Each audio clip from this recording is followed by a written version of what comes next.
Hello guys मैं Manalisha नতুन এটা video' আপোনালোকক সকলোকে স্বাগতম জনাইছো। আজি মই ৰৌ মাছৰ এটা ৰেচিপি লৈ আহিছো, ভাবিছো আপোনালোকৰ মাজতো শ্বেয়াৰ কৰো আৰু আপোনালোকে চাই থাকক কেনেকৈ মই বনাও আজি ৰৌ মাছৰ ৰেচিপিটো। আৰু এফালে লৈ লৈছো মই 1 কেজি ৰৌ মাছ আৰু মাছখিনি অলপ ধুনীয়াকৈ কাটি লৈছো। এফালে দেখিছেনে কিমান ধুনীয়াকৈ কাটি লৈছো। মই মাছখিনি নিমখ হালধি সানি ল'ম। এয়া নিমখ হালধি সানি লৈছোঁ মই এনেকৈ। আৰু এতিয়া মই ভাজি ল'ম মাছখিনি এনেকৈ ভাজি ল'ম। আৰু সম্পূৰ্ণ ভিডিঅ' কৰিব পৰা নাই যিহেতু নিজে ভিডিঅ' কৰিবলগীয়া হৈছে। আৰু এনেকৈ ভাজি লৈছোঁ। লগতে লৈ লৈছোঁ এটা বিলাহী আৰু 2টা পিঁয়াজ আৰু কেইটামান কেঁচা জলকীয়া লৈ মই মিক্সিত পিচি ল'ম। আৰু এইফালে আজি যিহেতু মই গুড়া জিৰা দি বনাম সেইকাৰণে লৈ লৈছোঁ অলপমান গুড়া জিৰা আৰু কালাৰ হ'বৰ কাৰণে অকণমান ৰেড চিলি পাউডাৰ দি লৈছোঁ। আৰু মই এতিয়া লগতে বিলাহী আৰু পিঁয়াজ জলকীয়াখিনি দি লগতে মিক্সিত দিম আৰু যিহেতু গুড়া কৰি ল'ম।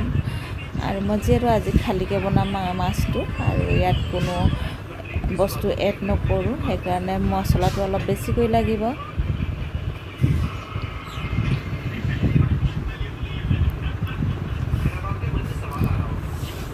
ইয়াত মই অলপমান পানী দি লৈছোঁ যিহেতু অলপ টান হৈ থাকে সেইকাৰণে। আৰু এইফালে মোৰ মাছ ভজা হৈ গ'ল আৰু মাছখিনি এনেকৈ ভাজি ল'লোঁ দেখিছেনে। আৰু এইফালে মই থাকি যোৱা কেৰাহীখনত তেলখিনি আৰু তাতে অলপমান তেল মিলাই পিনে আৰু জিৰা তেলতে দি অলপ মছলাখিনি তাতে ঢালি দিম। মছলাখিনি ঢালি দিছোঁ এনেকৈ। আৰু যিখিনি মছলা বাচনটোত থাকি গৈছে সেইটো বাচনত অলপমান পানী দি আখলি পিনে তাতে দি দিম।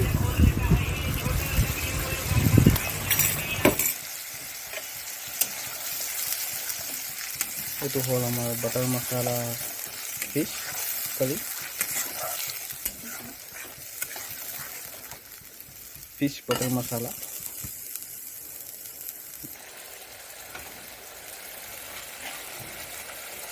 এতিয়া আমাৰ ইয়াত নিমখ দিয়া হৈছে, অলপ হালধি দিম বুলি ভাবি আজি মই এইটো অলপ হালধি দিয়া হৈছে নিদিম বুলি ভাবি কিনে ইয়াত এতিয়া আমাৰ ফিছ দি দিব, তাৰপিছত হৈ যাব ফিছ বাটাৰ মছলা।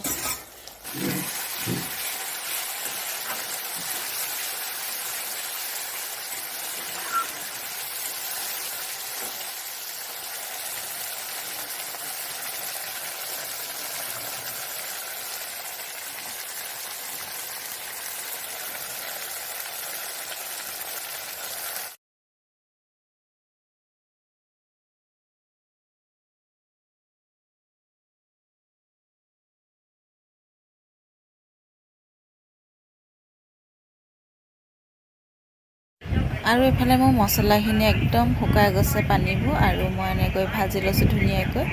আৰু ইয়াতে যিহেতু মছলাখিনি ভজা হৈ গ'ল আৰু সেইকাৰণে ইয়াতে পানী এড কৰি দিম।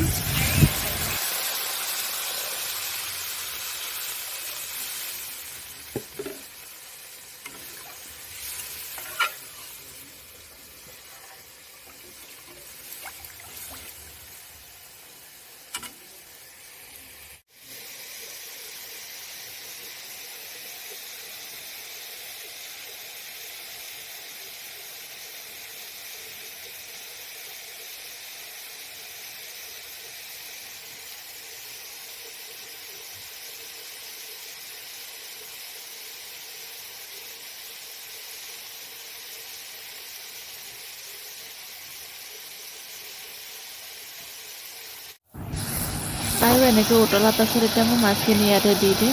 আৰু যিহেতু মাছ এইকেইটা দিছোঁ, মাথাকেইটা দিয়া নাই। আৰু মাথাকেইটা দিলে যিহেতু ভাল নালাগে সেইকাৰণে এক্সট্ৰাকৈ বনাব লাগিব। আৰু এইফালে এনেকৈ দি লৈছোঁ দেখিছেনে।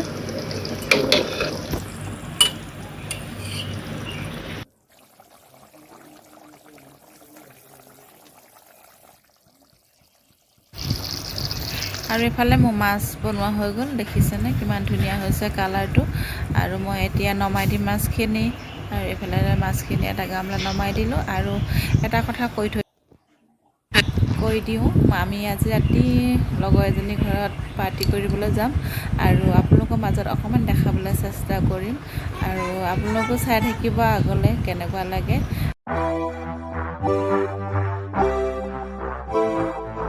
A few moments later.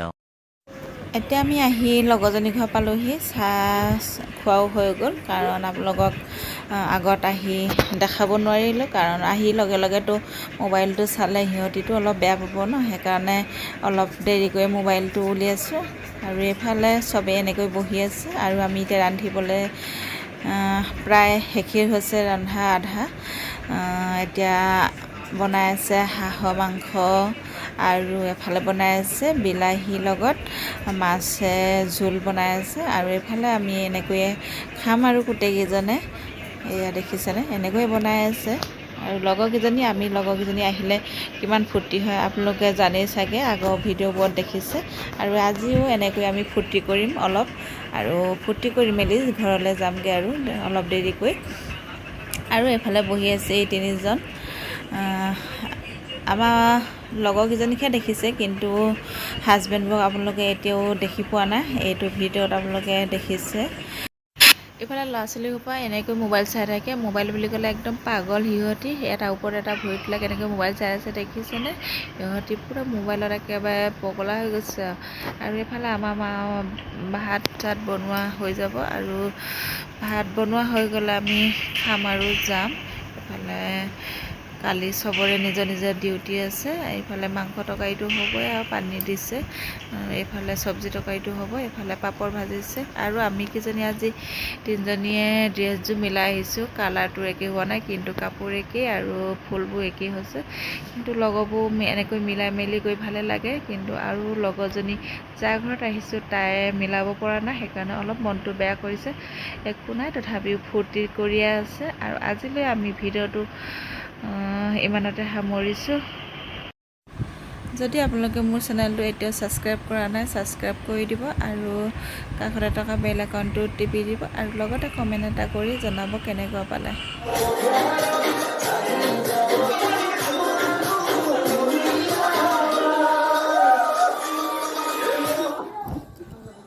Bro.